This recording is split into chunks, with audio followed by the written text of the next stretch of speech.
So I just wanted to get a quick update from you because the clinical notes and records that have been sent in only go up until May 3rd.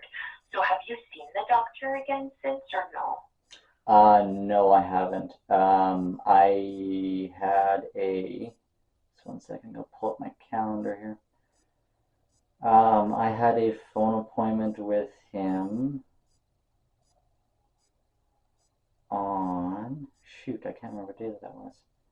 I want to say it was the second week of May, possibly the 8th.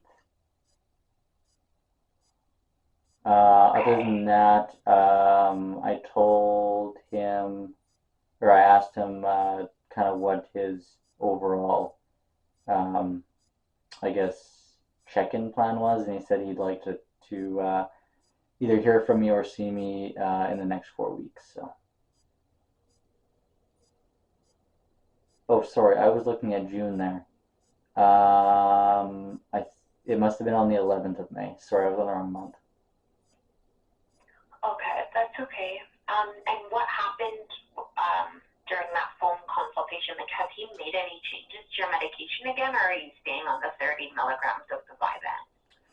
No, I will be staying on the 30 milligrams of Vyvanse unless there's something else that comes up that I experience that we either have to bump it up or bump it down. So the consultation was just to review some of the side effects that I was feeling and dealing with the dose overall, and basically just how I was doing mentally and all that stuff. So.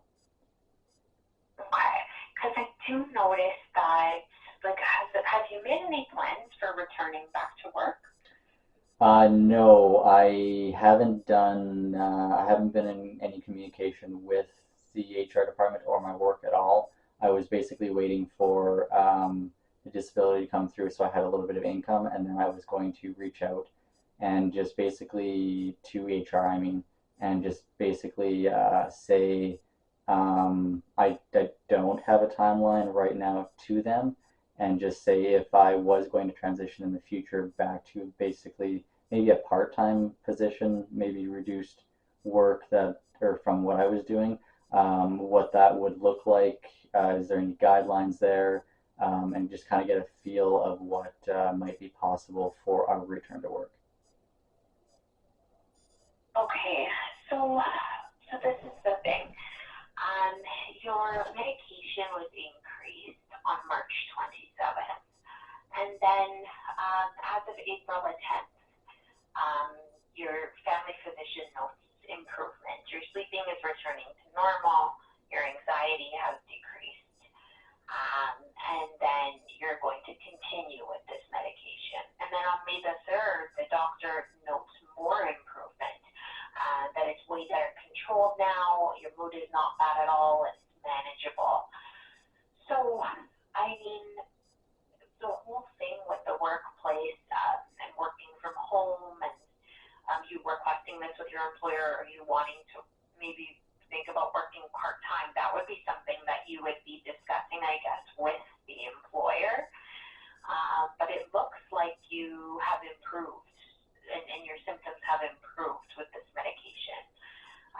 So we wouldn't be looking to um, be in having a further extension of benefits for you. It doesn't really seem that you would be disabled beyond May the 3rd based on this medical information that we've seen. So this is why I was wanted to ask you, what are your plans? Like, are you planning to go back to that job, or what are the plans?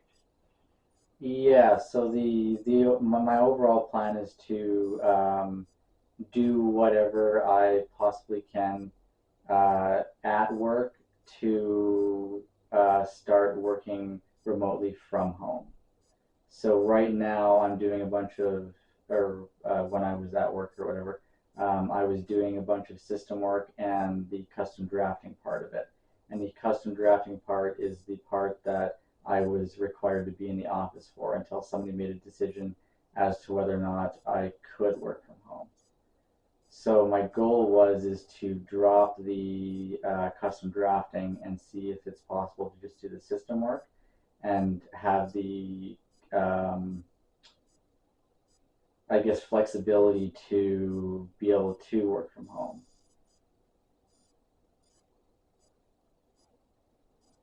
If they would be open to that. So yes, I do plan on going back, but it would probably be in a reduced um, form, I suppose. Okay. And I mean, Okay. And I am definitely doing better mentally. It's just the overall in office part of it that I don't want to go back to. I'm more than fine doing all my work at work. I just don't really care to be in the office physically. okay. Yeah, so that's more like of an employer and employee kind of a discussion. Um, it's not really related to the disability, that's kind of outside of it. So we're just assessing the medical aspect of it. It wouldn't be Okay. considered like a mental part of it though. What it is, but I'm saying based on what I'm going to I'm going to review the whole file before I give you the decision, and I'll be calling you back tomorrow. Oh, okay. So what I'm thinking is you were off work from as of March the 10th, and your doctor had given you medication due to your condition. The doctor, you started counseling to help you with your condition and optimize your treatment. As of May the 3rd, the doctor says you're feeling much better and everything is manageable. So we're assessing to see if your medical condition is disabling you from performing your job duties. So what I'm seeing here is you're feeling better as of May the 3rd. But there's this other factor that's involved that is kind of outside of the disability aspect. It's also related to you working in and out of the office, and that's something that you would be working on with your employer. It's not really related to us. That's something you would have to be working out with your employer. Like, we wouldn't be involved with that. The conditions of your job or your working conditions, that's separate. But if your medical condition is stable and managed, you should be able to go back to work, to your duties. So we're assessing that your medical condition is disabling or not disabling you from performing your job duties. Okay, no, I understand that's fair. In yeah, in my mind, the part that's keeping me from going back to work is being there physically. And you're correct; it doesn't really involve you, or it doesn't really involve the insurance company. But at the same time, if they do want me to come back to work physically full time, my mental state may be changed or get worse depending on if I do have to go back to the office full time. So I like in my mind it does still involve you, but I guess that just depends on perspective too, right? Yeah, so like say I still have to finish reviewing. I just wanted to call you for an update. Yeah. So if you had to go back to the workplace in office and you felt that you couldn't be there in office due to your medical condition, then we would have to see, you basically would have to appeal the decision and provide medical information to support why you can't physically be in the office relating to the medical condition, relating to the anxiety. Like, why aren't you able to be in the office when the doctor is stating that your anxiety is controlled now, your mood is not bad at all, and it's quite manageable. This is what I'm trying to say. Sorry, I didn't mean to come across as if that wouldn't be looked at. No, That part would be looked at if you felt that you couldn't go back to your regular job duties because of your condition. right. And like I said, I am doing better, like mentally and for like with the ADHD part of it. But I also am not in the office right now, so I don't really have those triggers in place, right? So that's the Yeah. part that if I did have to go back would definitely change because I haven't been in that atmosphere for well, for just over 2 months now. So Mm, I, what is on my initial um, disability claim form is basically what was making it hard for me to be in the office mentally. None of that has changed. It's just I haven't been around those triggers lately, and that's why I am doing better. mm, okay. Okay, so I'll make a note, or I have made a note of everything. Just wanted to get a quick update from you. Okay. I'm going to finish reviewing the file, and then I will give you a call back, possibly tomorrow, just with an update for you on the claim and the decision and what the next steps would be, okay? Okay. No, that Okay, sounds but good. not to say that any part of your condition would be ignored. So I hope I didn't create some misunderstandings. We would obviously be assessing all aspects of the condition. It's just that if it was like a request that you were making, I guess, to the employer or like an employee and employer related issue, that would just be separate from us. But if you're saying that this is a trigger for you, then obviously we look at that too, okay? Yeah, no, for sure. I just and I didn't want to come off like I was basically being shorted and basically blown off too. I didn't mean to come off rude that way. No, no, no. Basically, I just wanted to get across that yes, I am doing better mentally, but I am not in the office day to day to deal with the loudness and stuff like that. Granted, I would be better in those situations, but I'm thinking if I go back to work permanently full time in the office, that it would be more manageable, but I would still there would still be that bother and the normal triggers would still be there and I feel like it would be worse because everyone would be asking me where I was and how I was doing and all that stuff and that's what I don't want.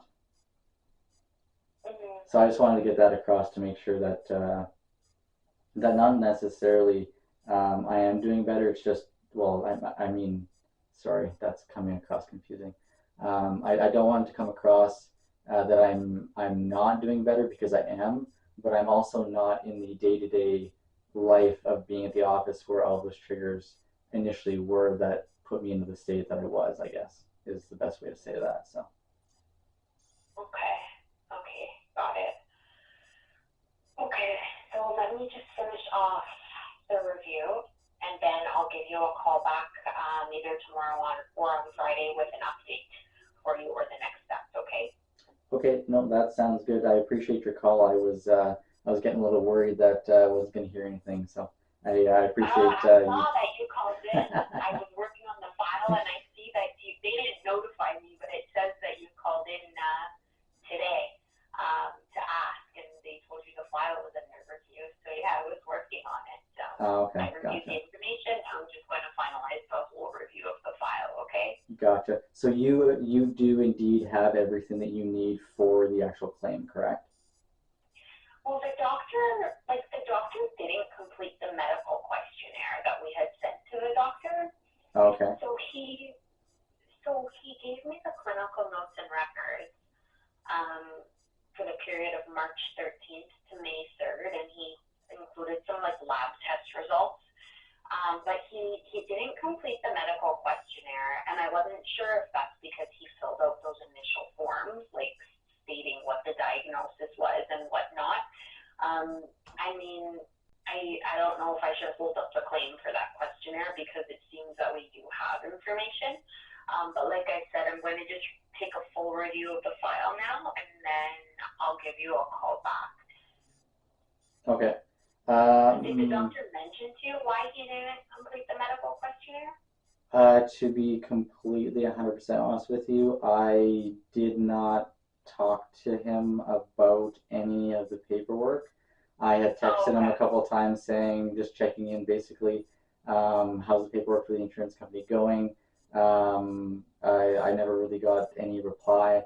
And then I texted him again and said, just checking in, making sure, because I had phoned the clinic or sorry, I had phoned the insurance company and you guys said that you hadn't received my medical records.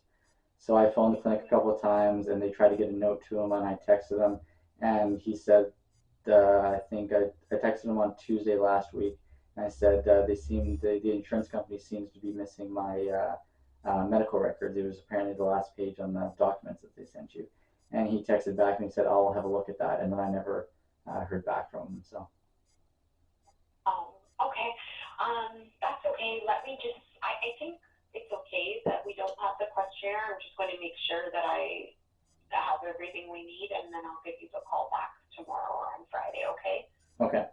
Just out of curiosity, what was there like a page numbers that he didn't fully complete that I could look at myself? So it was, let me just go back. It was a medical questionnaire that we sent to the doctor. Like, you didn't receive that. Oh, okay. Like, it was something that I had faxed to the actual doctor. Oh, okay, gotcha. And it was a questionnaire, and it just asked him a bunch of questions, and he has to fill it out. But he didn't fill out the questionnaire. It doesn't look like a claim form. It's just like a piece of paper, and there's typed questions on it with lines for him to write in. But that part he didn't complete it. Gotcha. When I can't remember if it was you or the person that put you in touch with me, she had sent me a booklet or a PDF, I mean, and my HR manager at work had also sent me the same thing. I printed that off. Excuse me. I printed that off and filled it out myself, and then I sent my doctor the psychological and physical evaluation through email for him to fill out. So I'm guessing that he did both of those, and maybe because he did those, he felt no need to fill the other one out. I'm really not sure. Yeah, that's what I'm saying. I'm thinking that's why he didn't complete it. Okay. So don't worry, we have the extension form, and I have the clinical notes and records, so I'm thinking it's enough. So I'll let you know if it's not, but I'm pretty certain we have enough information, okay? Okay, sounds good. If you have any questions, feel free to call or email any way that you can get a hold of me, and I will try to provide the best information that I possibly can. So. Okay, sounds good. So I'll give you a call back shortly, okay? Okay, thank you very much. Thank you. Take care. Bye. You too. Bye.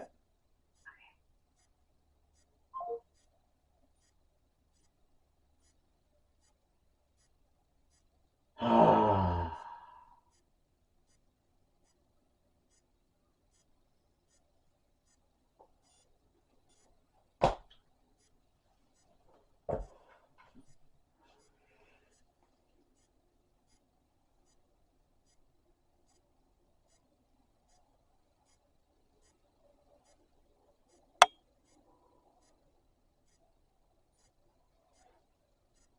That's frustrating.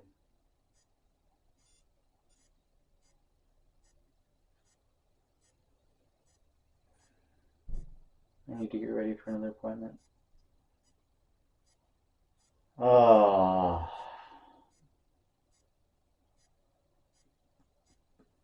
It seems too easy for other people to look in on my situation and not feel what I'm going through or feel what I'm feeling to the fullest extent, and that's the most frustrating part. The fact that she said the issue with my mental health seems to be better, which it is. Very thankful for that.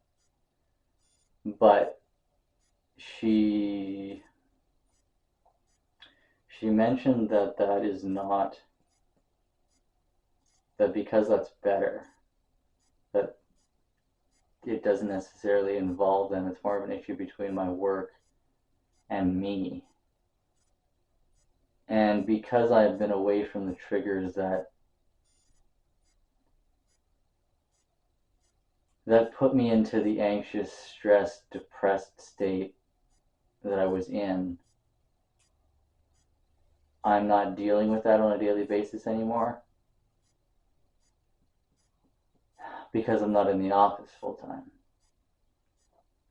And because I seem like I'm doing better, it seems like they see that there's no way that I am disabled either mentally or physically to be able to go back to the office. And I don't think that's fair. If I were to go back to the office full time,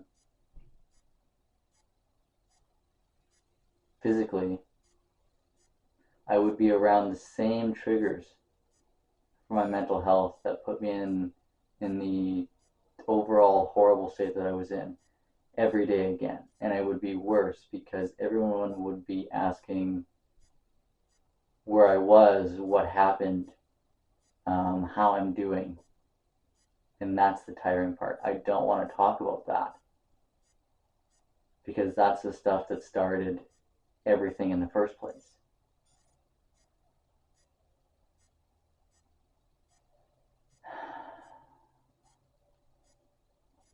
It's going to be very unfortunate if I've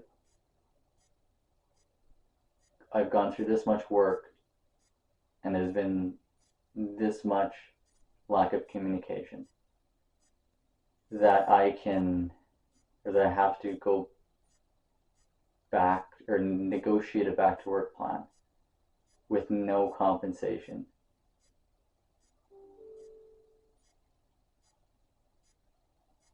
For almost 6 weeks.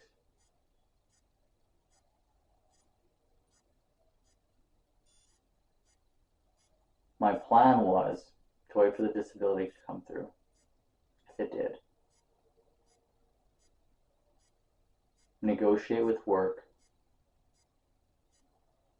to do system work so that I can work from basically anywhere as long as I have an internet connection. And then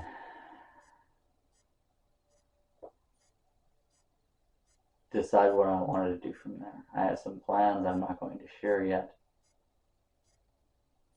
But that was the foundation of of my work, of continuing to work on my mental health, my physical health. That's what the overall plan was.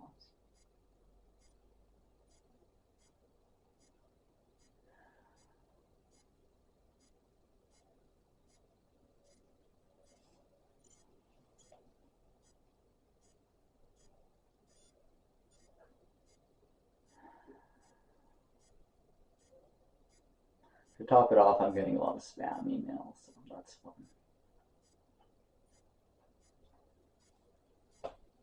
I'm thankful she phoned, don't get me wrong.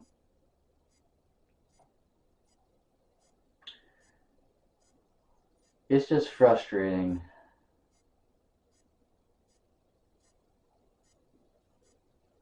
because I feel like, as I said before, because they didn't see what I was dealing with on a daily basis and all the things that tired me out and stuff like that,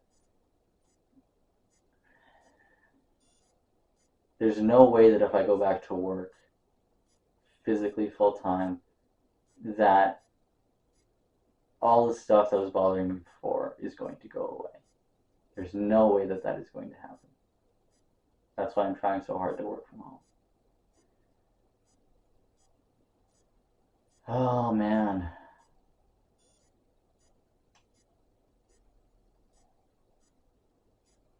I thought I was stressed out before when I didn't know anything.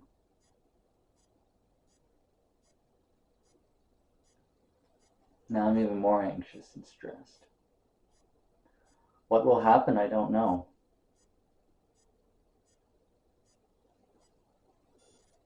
Whatever happens will happen though. Long story short, I have enough savings to get me through to another 6 weeks, but other than that, I don't have much to go on after that. So I think I am going to go get ready for my appointment because I need to leave in an hour. And I'm going to come back home and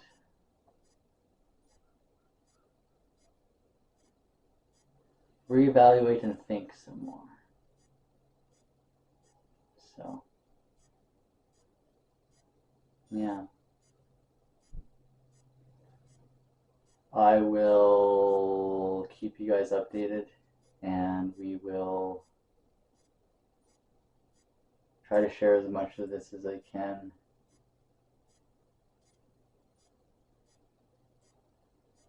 And I will see you all in the next video. Thanks for watching.